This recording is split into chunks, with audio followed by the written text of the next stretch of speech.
Welcome to the Old Capital Real Estate Investing Podcast with Michael Becker and Paul Peebles. During this program, you will hear interviews with real-life successful investors who will share their stories and provide useful advice on how to acquire, finance, and operate apartment complexes. Now, here they are, Michael Becker and Paul Peebles. Welcome to the Old Capital Real Estate Investing Podcast. I'm your host, Paul Peebles, National Underwriter for Old Capital. And typically joining me today would be the governor, the smartest guy in the room, Mr. Michael Becker, but he's on another family vacation. So we wish him and his family a great time.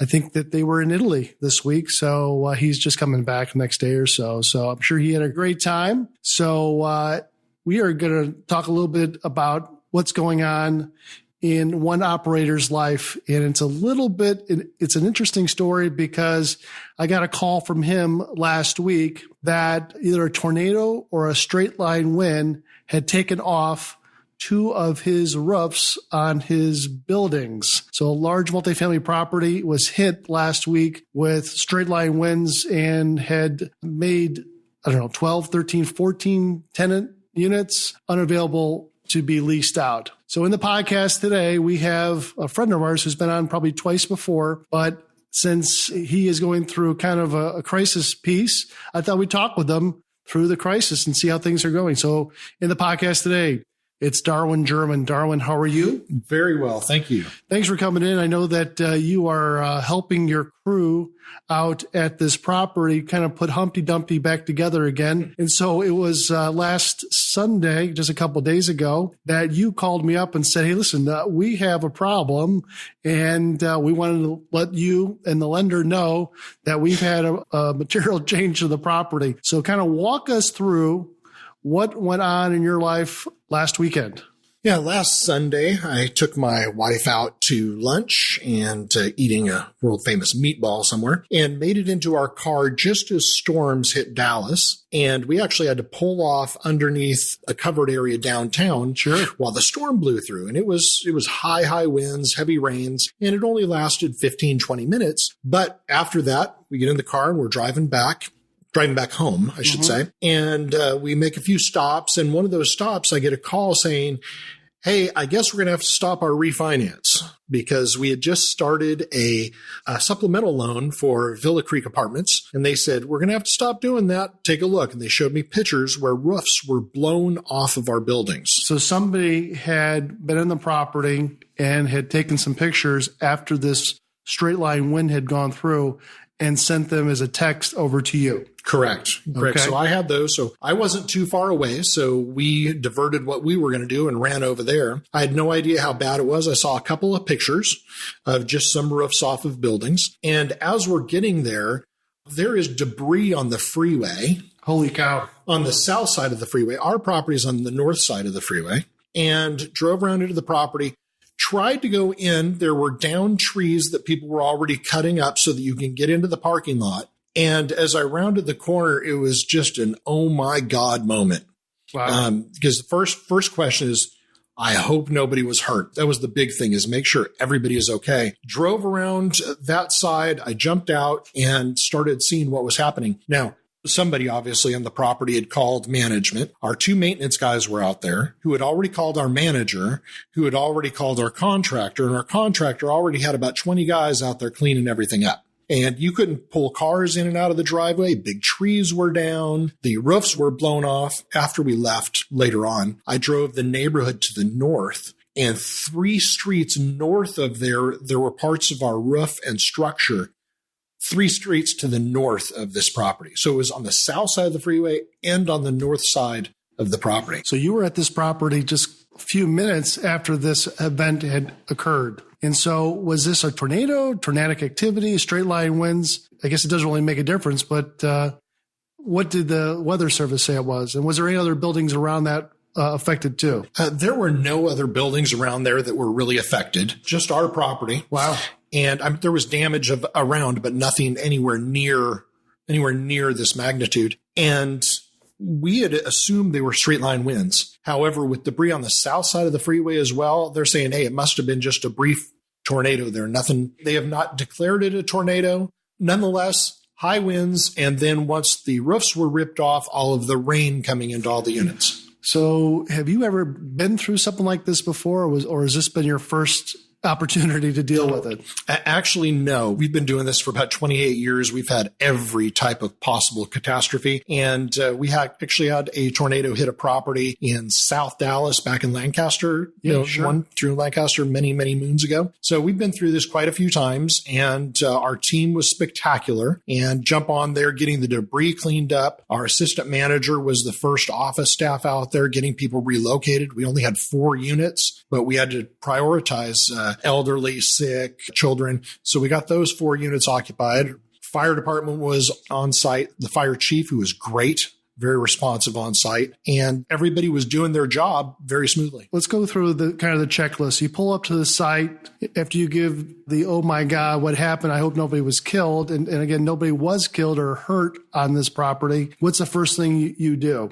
First thing, obviously, is check in to make sure that nobody was hurt. And once we did that, we were making sure that everybody was cleaning up all the debris. We had contractors everywhere just cleaning up and how did you get debris. The contractors on site? Well, they were actually there when I got there because that was the first call that the manager made. I see. Is get people, because we want to, our insurance company and our lender want us to mitigate any damages and also eliminate any liabilities. So there were patios that were blown off. There were dangling pieces of roof. There was all those roofing shingles and everything. They had nails sticking out where somebody could step on them, get hurt. So it's eliminate liabilities and mitigate damages. So paint a picture of what this property looks like. I mean, what age is it? Is it a pitch or flat roof? Walk through the property. And well, this is Villa Creek Apartments in Farmers Branch. And it was suburb of Dallas, not too far from the city central part of Dallas. Yeah, right. It's right on 635 and 35 in North Dallas. It's a great location. Sure. And how long have you owned the property? About 4 years. Okay. Fully insured, I hope? Oh, of course, including lost rents. So, okay. So really the silver lining that we would get to at the end of this is that the buildings are covered by insurance. Our rents are covered by insurance. So as far as our investors are concerned, they don't lose out. The biggest loss that we're going to have financially is during the interim while we don't have any, we're not collecting rents on those units until our insurance claim is filed. We're also going to get those rents back and brand new buildings courtesy of the storm, which is why you have insurance. So tell me about, again, how many units were affected? Well, there are 14 units that are pretty much destroyed. And if the total size of the building is how much? 161 total units. 161, 14 units were destroyed. Correct. And because the roof was actually blown off, it was removed and all the heavy rain comes into the property. So it destroyed upstairs and downstairs. And you need to mitigate damages, removing carpet so that we don't have additional mold and additional problems. We sealed up the roofs as best we can with tarps that day. We had there's just so many details to work out. And then you happen to put in for the tenants into a hotel, motels in the area. And did you pay for it? Did they pay for it? How does that work with the tenants? Actually, this ended up being absolutely amazing. And Diana, our on-site manager there, is spectacular. She actually went to the Wyndham Hotel next door and told them what happened, and they could see the damage. They actually gave those 14 residents, that actually ended up being 10 units that we couldn't relocate. The Wyndham gave them rooms at $20 a night per room at the Wyndham. $20? Wow. Their cost, basically. Yeah. And we're paying for that. We picked up the first 2 nights. And then there are local charities that are picking up the next 30 days until they can get relocated. How long do you think it's going to take to get that fixed? Realistically, 6 to 8 months. We have to bring it all up to current codes, which is also covered by insurance, and just getting insurance adjusters out there and working with the city and bringing everything up to code. It's going to be a long process until it's completely done. But at the end of the road, like whether it was a hurricane or a fire or something that kind of damages properties, you get brand new appliances, you get brand new carpets, you get brand new cabinets, you get brand new countertops, you get a property that almost looks brand new on the interior. Absolutely. And because we have to upgrade the mechanical, it gets taken down to the studs, and then the studs are inspected for water damage. And if those have to be replaced, those have to be replaced. Now, they try and save whatever they can. For example, a tub that got wet is not going to need to be replaced. That can just be cleaned. So there's certain aspects that, we don't get everything new. Right. It just covers insurance coverage up to what we lost, basically. So beginning on after the 30th day for the tenants, they're either going to find a new place to live because it's going to take 6 months for all this to be completed and go through the city. Now, you've already kind of covered the roof, so there's no more water penetration in the property, but you can't let the tenants back in for at least 6 months. No, actually, they were not supposed to go in without supervision, but they had to get their stuff out. I mean, they have their belongings. This just came ripping through. A lot of them were in their bathtubs thinking it was a tornado. So they left there without anything. Not only do we have the charity paying for the rooms, we paid for part of them. Now the charity's kicking in and doing that. And Red Cross is out there helping with food and medicine and things like that. We also gave each one of them a couple $100 gift card to Walmart for necessities. Holy cow. So, I mean, you've got to take care of the residents. They take care of the property, and they're the way we make our money. So we want to make sure that they're taken care of. Yeah. So we've had a material change in the property. So obviously you let the lender know. You called me on, I don't know, half hour after the event had happened just to let me know what was going on. So we appreciate that. Yeah, the lender is our biggest partner, so we got to let them know. That, and then you called your insurance company, hopefully before you called me, but you called the insurance company, and how long did it take for them to either come down, take a look at it, get an adjuster in? What did they do? Everybody was out there Monday morning. We had our team meet with everybody. Part of the beauty of this is we've got a great team. I was out there for a while making sure everybody knew what they were doing. And then I get out of the way and our team handles everything. So I don't have to be involved in the minutia of everything that's going on now. Wow. So that was on the kind of the top of my list to kind of talk about something that's happened the last couple of days. I wanted to get you in here, kind of talk a little bit about having a tornado or tornadic activity, a straight line wind, something that had damaged your property. So yeah, thanks for talking a little bit about that. No problem. Other things I want to talk a little bit about is about, and we're going to do a little bit of a deeper dive than we typically do, is that you had just recently refinanced a property over in Hurst, Texas. And I want to talk a little bit about how you guys acquired the property, why you were refinancing, and then I want to go into a much deeper, and I hope the audience keeps their eyes open. I want to kind of go through some of these loan documents, and I want to kind of go through some of the things that you and your attorney fought back on in the loan documents. And so this is kind of a coaching and counseling with Darwin German to kind of give us an insight about what if you are buying a property, what banks will put into the wording of the loan documents. So just something to be aware of. Again, Darwin and I are not attorneys and we don't play ones on TV, but I want to just give you kind of a high level of some things that I wanted to bring to your attention when you go through bank documents. These are not Fannie Mae, Freddie Mac loan documents. Those typically cannot be changed or adjusted. These are bank documents. So Darwin, tell us a little bit about this property, when you acquired it and what went on. Well, this is actually a really great story. A gentleman named Dr. Perkins, he had built his own building for his practice. And then 20 years later, 30 years later, he sold that building and he was going to have a huge capital gain on that building. And he was advised, hey, do a 1031 exchange. Okay. But he couldn't find anybody that knew how to do one. And he ran across me and I said, yep, I can handle this. Let's do this way. And even though I'm a sponsor, what we did is we exchanged that property. And this was a dental office building that he owned. He bought, 25. He actually built it. Oh, he actually built the it building 25 years ago.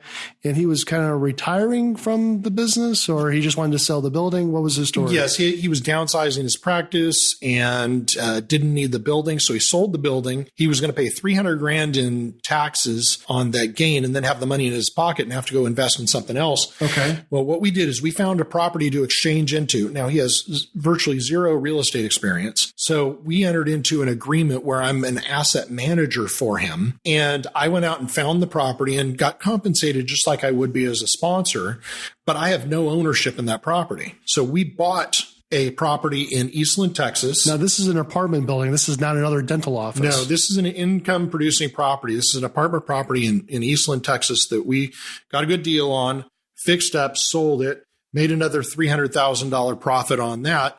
And then did another 1031 exchange out of that one into this property in Hurst. So I did 2 1031 exchanges for him. But to get that one done, we actually got a hard money loan to buy the property because of timing issues. And so now comes in Paul and his team because we needed to refinance, get out of that hard money loan and get us into some long-term debt. So the hard money loan, you were paying 12%. And the only reason why you did it really was a short-term solution. And you knew it was going to be a short-term solution because the seller, when you guys were buying this property less than a year ago, they were putting pressure on you guys to close immediately. And then you also had the exchange piece too that you had to close immediately on that. Exactly. So it was a necessity to close by a certain date, and we did not have time to go through the entire loan process. So we got a hard money loan from Longhorn Capital. I'll plug them. They're actually great to work with. And they came out and gave us a loan on that property, closed within about a week of them looking at it, and had that loan in place for 6 months. Now, I come in and now we were going to refinance and pay off the lender, the hard money lender, with just a regular bank loan in the transaction. So when you do a bank loan, and this is where we're going to do a little coaching and counseling on, the loan documents come into play. So we had talked with underwriting. They were all thumbs up in the transaction. They had the property appraised. The value came in great. We were doing a 75% loan to cost loan against the property. Everything was working out, no problems. A loan was approved through committee. Everyone's thumbs up around the transaction. And now when you deal with small community banks or credit unions throughout the country, they typically do not have internal counsel. They don't have a person who's drawing their loan documents up. They usually go send it out to a third party law firm that reviews what the criteria of what the lender wants to have in the terms of the deal, and then they paper the deal up. And so there's really three documents, and each document has multiple pages to it. And we're going to kind of go through a little bit of a deep dive on some of these pages because I just want to kind of go through it so you can hear of what was put in there and what Darwin was successful and not successful in that. So when we make a loan to you, we're really not making a loan to you as an individual. We're making a loan to the borrower. The borrower is the entity. You are just the sponsor or the guarantor in a typically community bank. So as a sponsor or guarantor, you're the one who's signing on behalf of the entity itself. So the three documents that you're going to see typically are one is going to be just the loan agreement. And that is just typically from what the terms are in the transaction. This is your interest rate. This is your loan amount. This is when the loan's going to have to be paid off. So it kind of just lays out what the loan agreement terms are. The second thing is the deed of trust. In some places, it's called a mortgage. And here in Texas, it's called a deed of trust. And that's kind of the security agreement that the lender has on the property. It just reinforces that we have a lien against the property, so don't default. And if you default and you can't cure it, then we're going to take the property back, and then we'll have, we're not in the real estate business.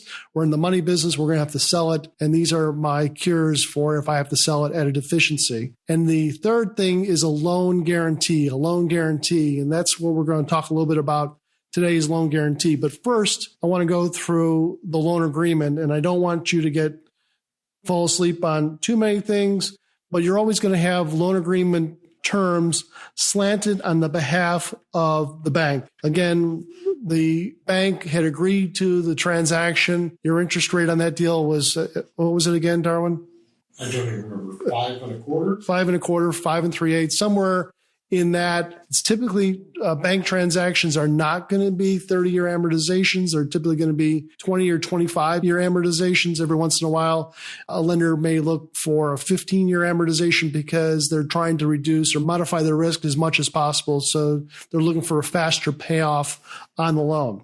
So within the guarantee, there's things that we have to provide to the lender on a timely basis. And some of the things are we have to tell them how the property's doing. So when you take out a home loan, and once the money is out, you don't typically have to go back to the bank and tell them how you're doing on a yearly basis. The money, if you took out a $300,000 home loan, the money's out the door. They're not going to come back and ask for your financial statements. When you deal with apartment commercial loans, warehouses, offices, that you're always going to have some sort of clawback to your financial statement. So let's talk a little bit about that. So one of the things that banks are going to be required to get from you are your annual financial statements, your borrower's annual financial statements. So look for that in your loan document through your guarantee. So typically after the end of the year, first of the next year, the 90 days, you have to give the borrower's financial statements. Again, you're not the borrower. The entity's the borrower. So they're looking for the financial statements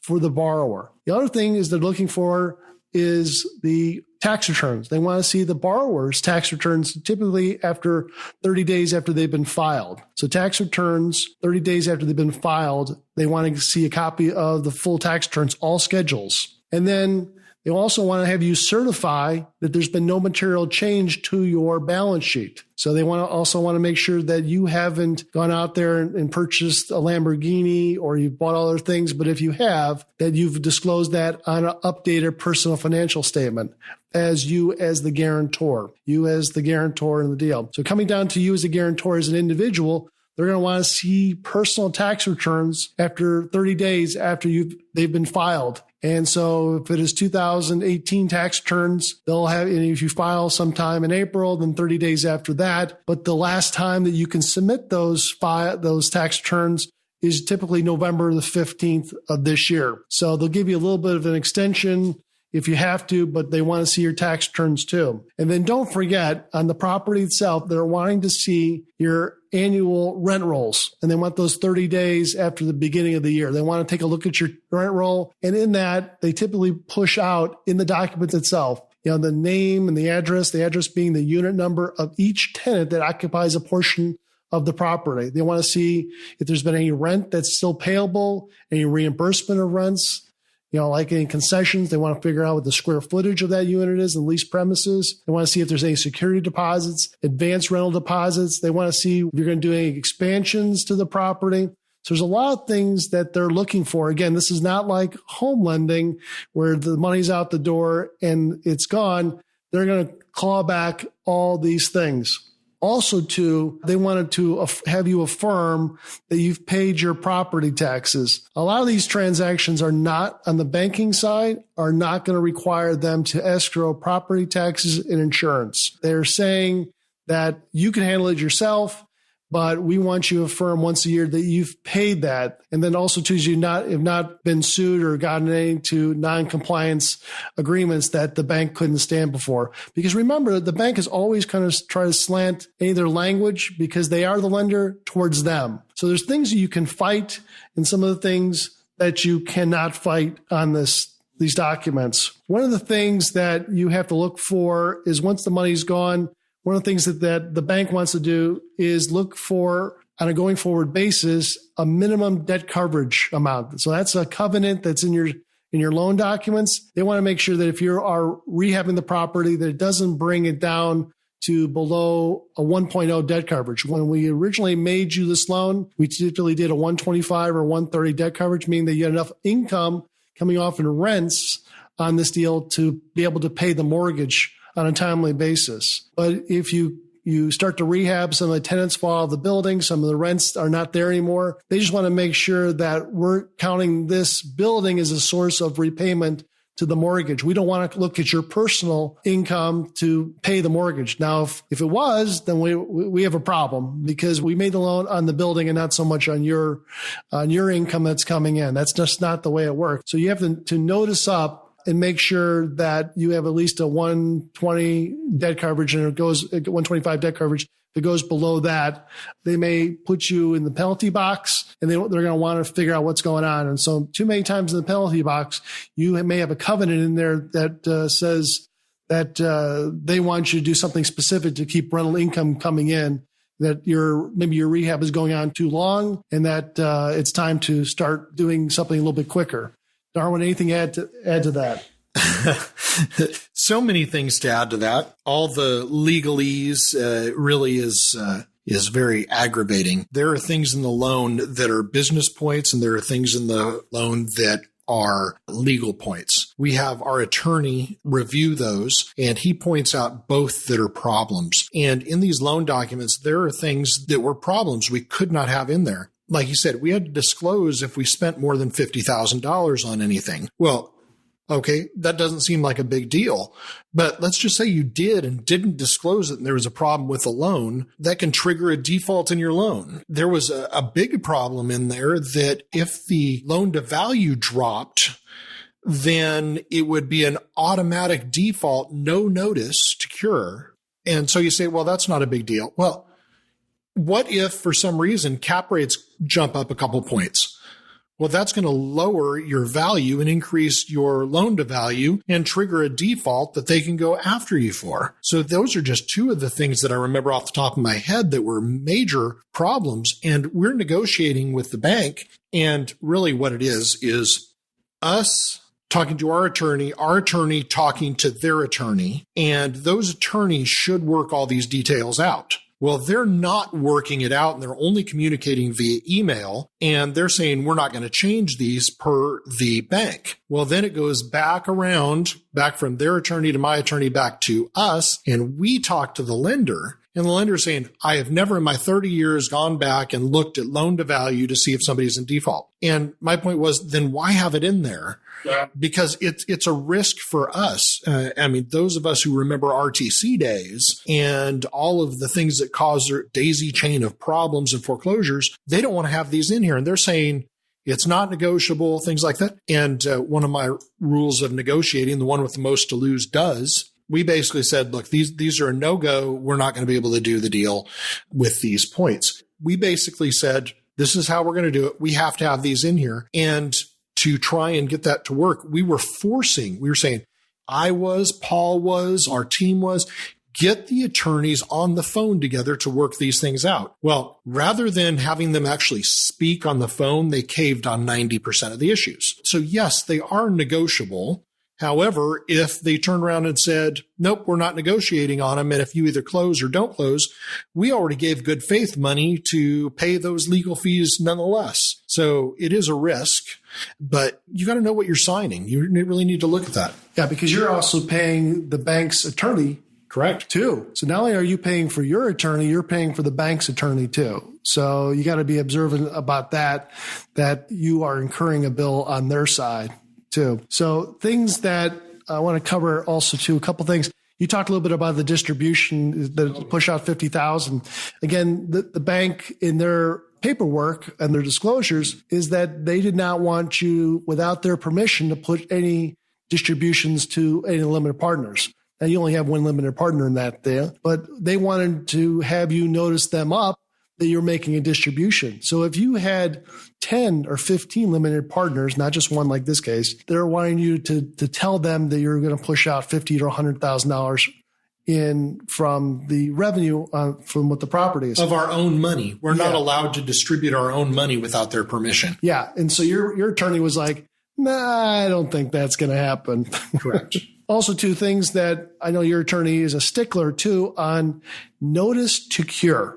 Absolutely. A lot of loan documents state that if you are, as an example, if you failure to borrow on a timely basis, or you fail to put your tax returns in or your operating statements in, that you are in default. And so your attorney makes sure that goes in that you have time to cure any problem. So if you are late for some reason, they have to put out a notice that you're late and you have 15 or 25 or 40 days to cure it before they could ever think about putting out a notice of default. And all of these points get real sticky when you're in a non-recourse loan that it automatically triggers recourse. So you make some stupid mistake and it switches from non-recourse to recourse, meaning you're personally liable, even though it was a simple, hey, we didn't turn in this paperwork. You know, this little stuff too also is challenging because you got to look in some of the fine print, because it says on some of the documents on page 20,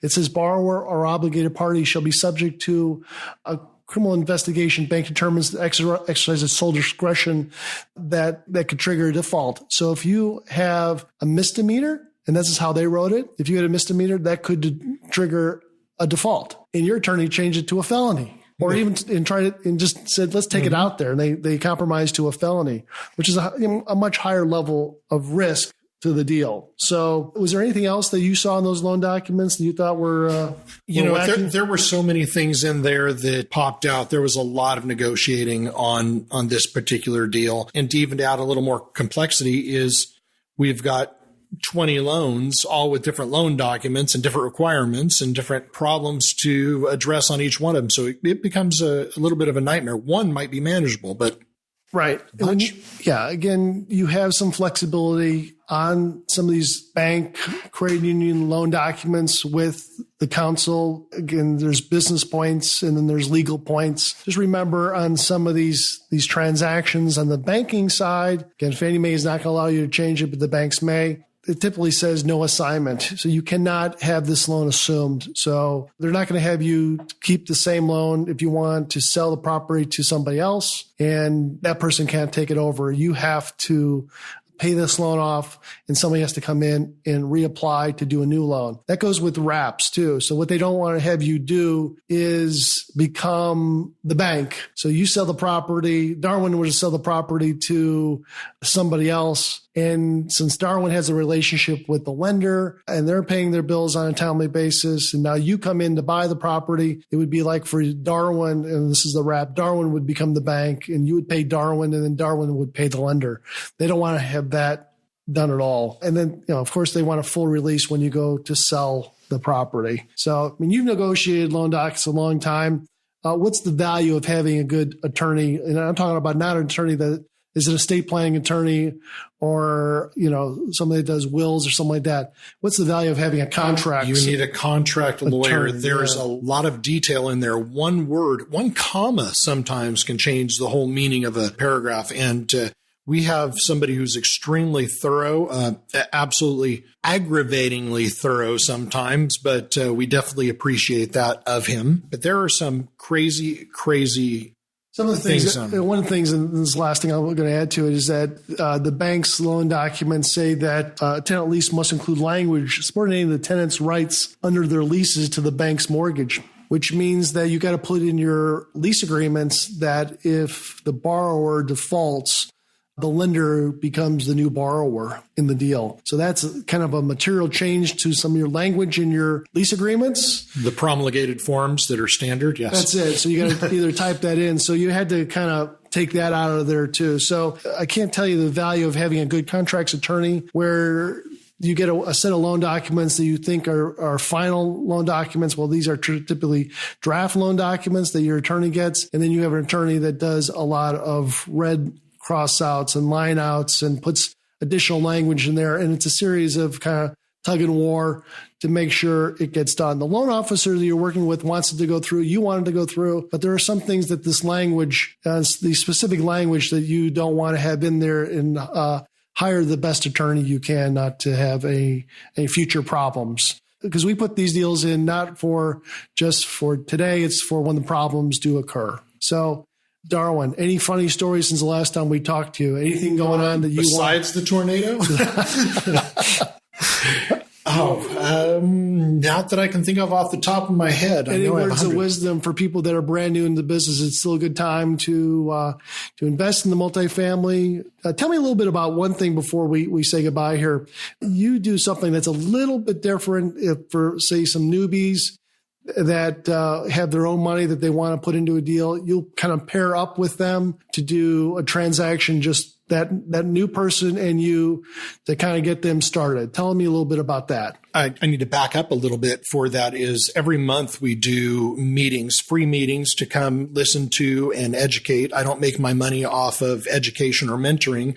I make my money off of real estate investing. So I want to show you everything that we do. It's an open book, tell you the good, the bad, and the ugly, and show you everything. And we also have two different programs that we're working with, such as Ron Perkins, Dr. Ron's deal where we did the 1031 exchange and help him on that. We've also that was a good example. example. Yeah. That was a good example of helping him, because I technically don't have any ownership in that, but I've got a compensation agreement. And then we also are doing co-sponsorship programs where we're walking arm in arm with potential co-sponsors and walking them through the entire process using our entire system and our team and going through and buying properties. And we've got one scheduled to close in the next week and a half and another one we're negotiating a contract on. So we're helping these individuals buy their own properties and start to make the transition from employee to business owner to investor.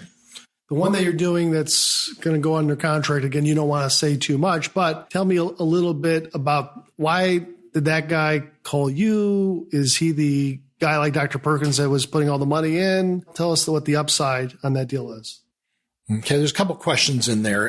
The co-sponsor on that is somebody who came to us. We've been looking for a property for him for about 6 months. And we look at every single property that comes on the market. And because of our 28-year history, we also see a lot of off-market deals, a lot of properties that are coming out on the market. So we analyze just about every one of them. And if there's something that fits, then we move ahead with it. And trying to find a good deal right now is the harder part, because there's so much money chasing deals. You just need to be careful. Just because you can buy something doesn't mean you should.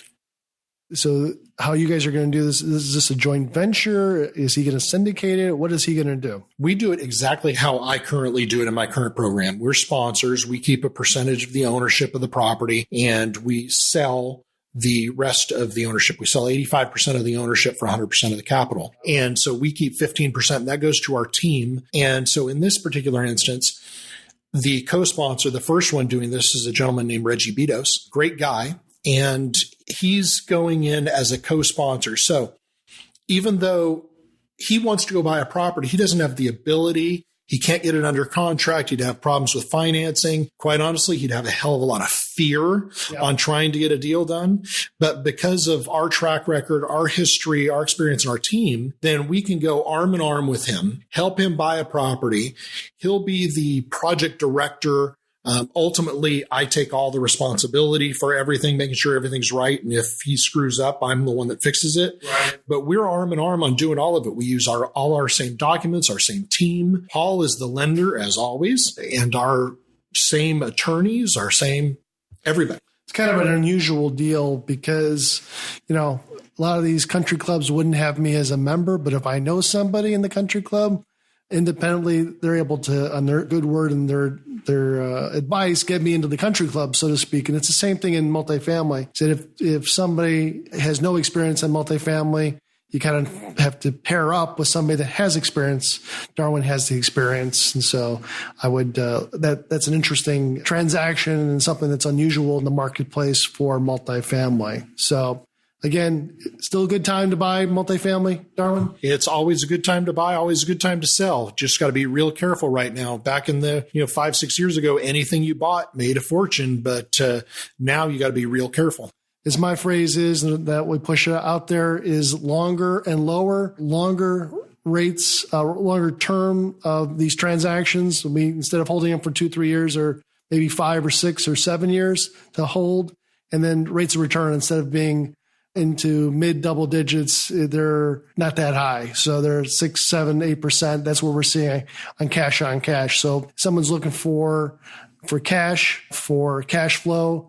Still, apartments, I think, are something to take a look at when you can consider that. So as I say, past performance is no indication for future return, but I still am very positive on apartments. So Darwin German, if someone wanted to get in contact with you, what's the best way for them to get in contact with you? Real simple, darwingerman.com. And if you're interested, if you want to send an email, invest@darwingerman. And that actually goes to 3 or 4 people on our team, and they'll get back to you. And we have free monthly meetings. You can come on and learn and see what we're doing and see a track record and ask questions. It's all free. Fantastic. Don't forget to give us the 5-star review on iTunes if you can. We would appreciate that very much. Don't forget, October 24th, 25th, House of Blues. We're going to announce sometime in July our guest keynote speaker. I think you will enjoy the keynote speaker. As always, we had Roger Staubach last year and Rob O'Neill the year before. This is going to be an outstanding event for networking and shaking people's hands that are in the multifamily business, that if you want to get in there,